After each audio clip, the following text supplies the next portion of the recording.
எம்ஜிஆர் என்ற மாமனிதர் குறித்து அவரது வாழ்க்கை வரலாறு, அவரது பல்வேறு நடவடிக்கைகள் குறித்து நாம் பார்க்க போகின்றோம்.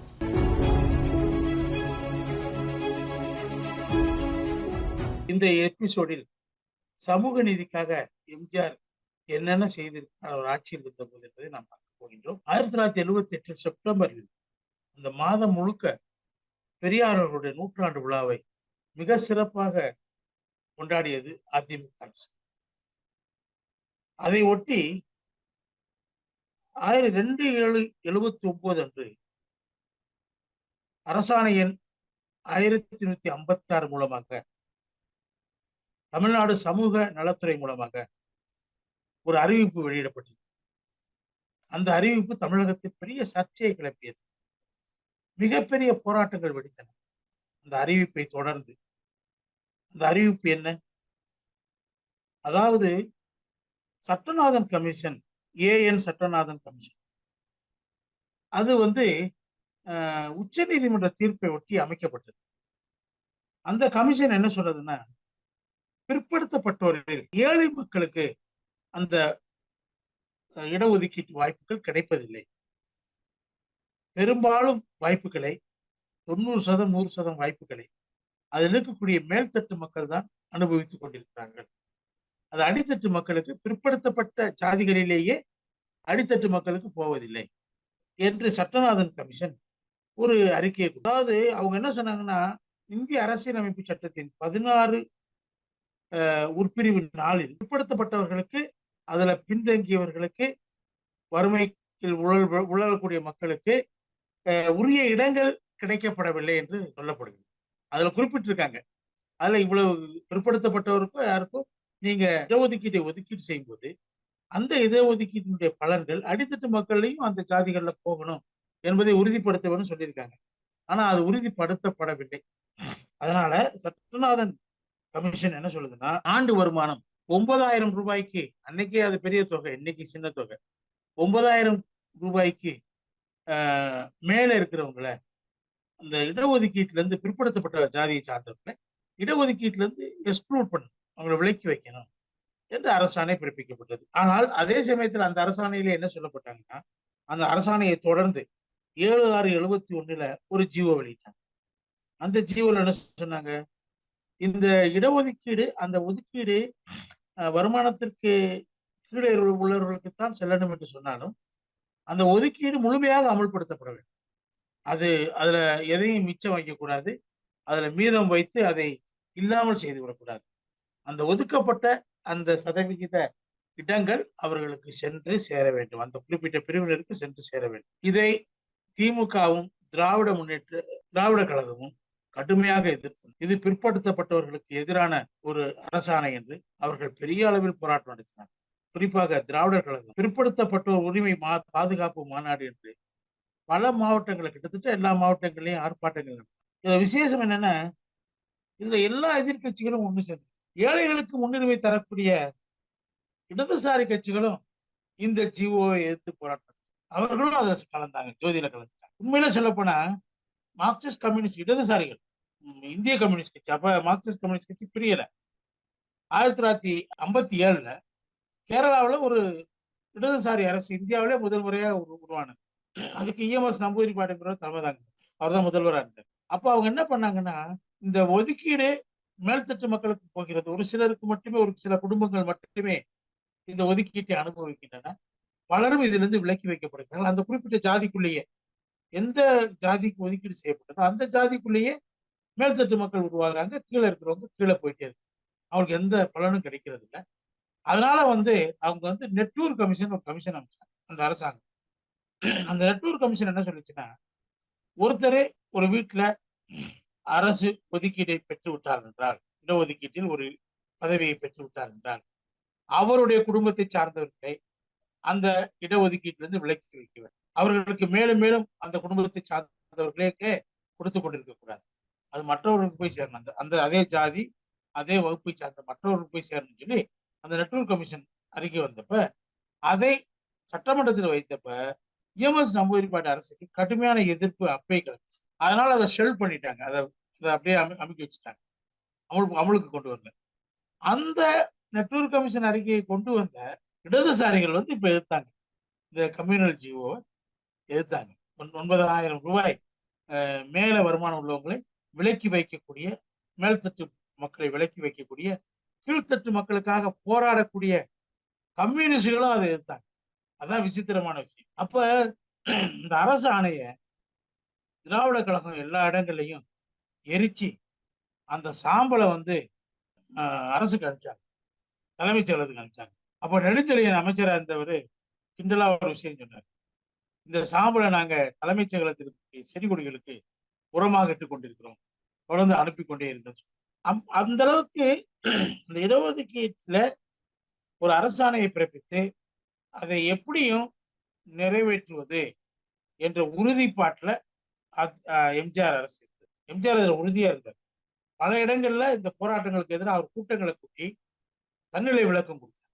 ஏன் இந்த ஜிஓ அரசாணையை கொண்டு வந்தேன்னு சொல்லி விளக்கம் கொடுத்து அதை டிஃபெண்ட் பண்ணி ரொம்ப உறுதியா இருந்தார் அவர்.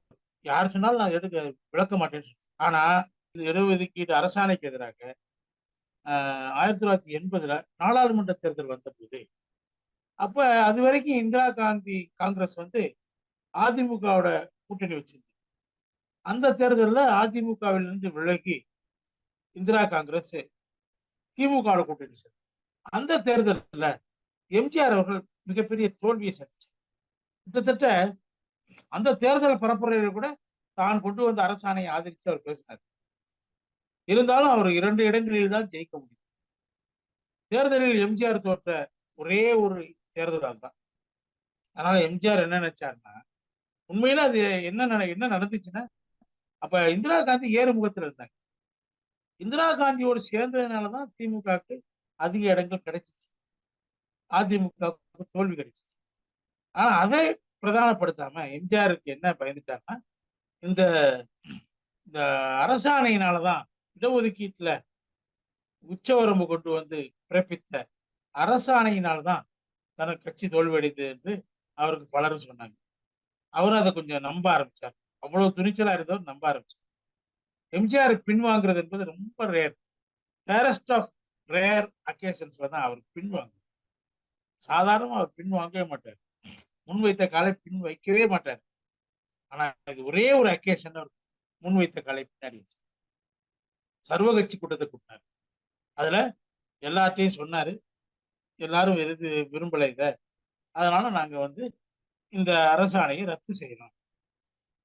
9,000 ரூபாய் ஆண்டு வருமானம் இருப்பவர்களை விலக்கி வைக்கக்கூடிய அந்த அரசாணையை நாங்க ரத்து செய்யறோம் அப்படின்னு சொன்னார். அதே சமயத்தில் இன்னொன்னு சொன்னார். உச்ச நீதிமன்ற தீர்ப்பின் அடிப்படையில அமைக்கப்பட்ட அம்பாசங்கர் கமிஷன், அது ஏற்கனவே எம்ஜிஆர் ஆட்சியால் அமைக்கப்பட்டது. அது தன்னுடைய அறிக்கையை கொடுத்திருந்தது. அந்த அறிக்கையை படி ஏற்கனவே காமராஜர் காலத்தில் பிற்படுத்தப்பட்டவருக்கு 25% இடஒதுக்கீடு. திமுக ஆட்சிக்கு வந்த பிறகு அது 31% உயர்த்தப்படும். எம்ஜிஆர் அவர்கள் அம்பாசமுத்திரம் கமிட்டியின் அறிக்கைப்படி அதை 50% உயர்த்தும். அது ஒரு 50. ஏற்கனவே எஸ்சி எஸ்டி மத்திய அரசு ஒதுக்கீடு 18%. சோ மொத்தமா இடஒதுக்கீடு என்பது 69% வரக்கூடிய ஒரு நிலைமை. எம்ஜிஆரை கடுமையாக எதிர்த்து வந்த திராவிடர் கழகம் எம்ஜிஆருக்கு பாராட்டு நன்றி தெரிவித்து கூட்டங்களை போட்டார். எம்ஜிஆர் அவர்கள் சட்டமன்றத்துல 24/1/80 இதை பற்றி விரிவா பேசினார். பல தரப்பினரும், பல்வேறு வகைப்பட்டவர்களும், கல்வியாளர்கள், எதிர்கட்சியினர், பல்வேறு சமூக அமைப்புகள் எல்லாரும் கேட்டுக்கிட்டதுக்கு இணங்க இந்த அரசாணையை ரத்து செய்யும். இனிமேல் வருமான உச்சவரம்பு என்பது இல்லாமல் இடஒதுக்கீடு அமுல்படுத்தப்படும். அனைவருக்குமான இடஒதுக்கீடாக அது. ஆனா இதை பத்தி ஒண்ணு சொல்லணும்.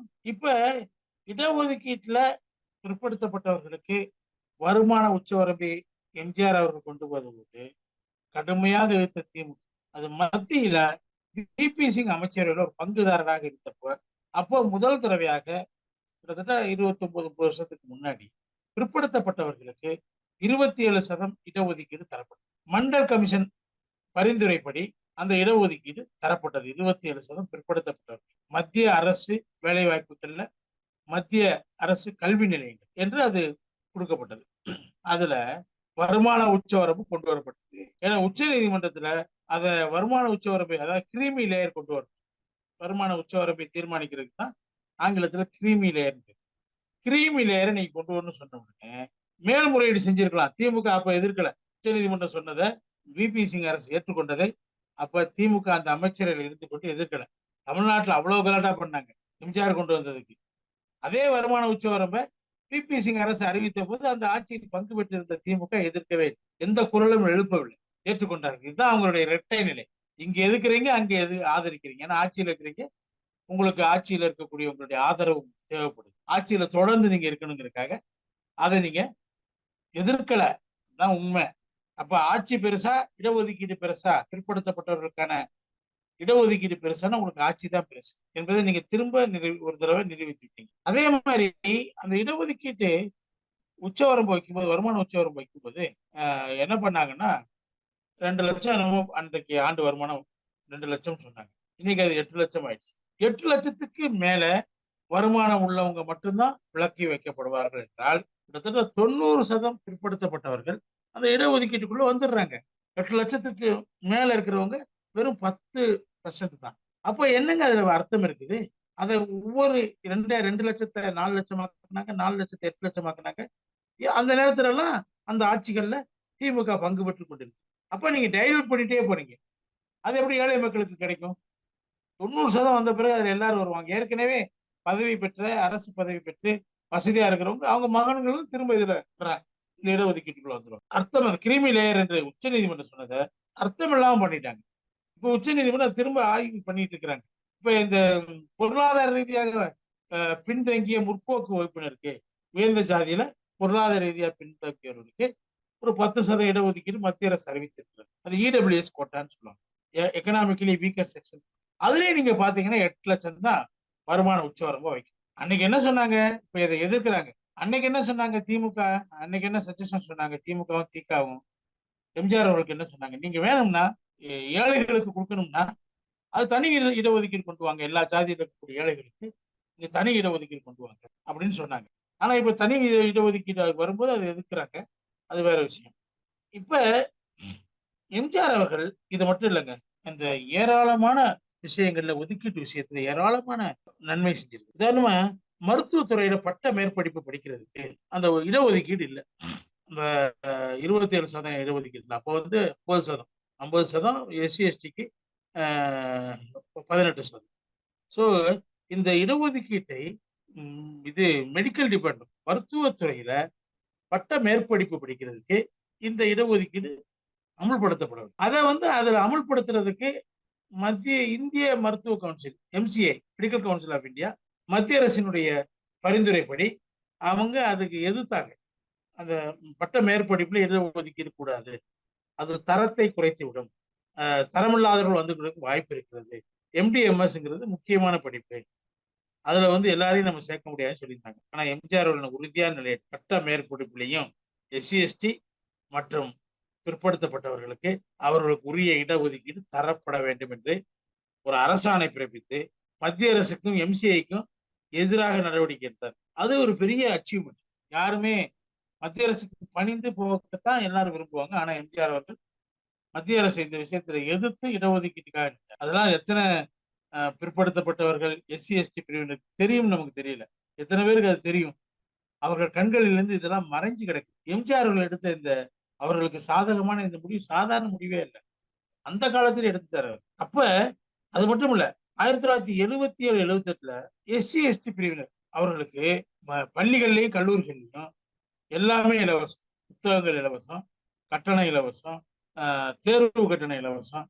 அவர்கள் எதற்குமே பணம் கட்ட வேண்டியது எல்லாமே தமிழக அரசு ஏற்றுக்கொள்ளும் என்று ஒரு அரசாணை கொடுத்தார். பாட புத்தகங்கள்ல இருந்து கல்லூரி கட்டணம் வரை எல்லாம் இலவசம். அதே மாதிரி பலரும் பிசி பிரிவினர், பிற்படுத்தப்பட்ட பிரிவினர் எங்களை சேர்க்கல, நாங்க பிற்படுத்தப்பட்டவர்கள் தான் எங்களை சேர்க்கணும்னு சொல்லி கோரிக்கை வைக்கும் போது மீனவர்களில் 6 பிரிவினர்களை பிற்படுத்தப்பட்டவர்கள் பட்டியலில் சேர்த்த அரசாணை பிறப்பித்தது எம்ஜிஆர் அரசு. அதே மாதிரி பின்தங்கிய பல ஜாதிகளில் பின்தங்கி இருக்கக்கூடிய கௌரா, முத்தரையர், நாற்குடி, வேளாளர் இவர்களை எல்லாம் பிற்படுத்தப்பட்ட பட்டியல. அதே மாதிரி நாடார்கள் ஜாதியில அவங்க வந்து கிறிஸ்தவத்துக்கு மாறுறாங்க. கிறிஸ்தவத்துக்கு மாறும்போது அவங்க பிற்படுத்த பட்டியலிருந்து நீக்கப்பட்டு விடுறாங்க. அவங்க நாடார் ஜாதியில் இருக்கும் போது பிற்படுத்தப்பட்டவர் என்று அங்கீகரிக்கப்படுகிறார்கள்.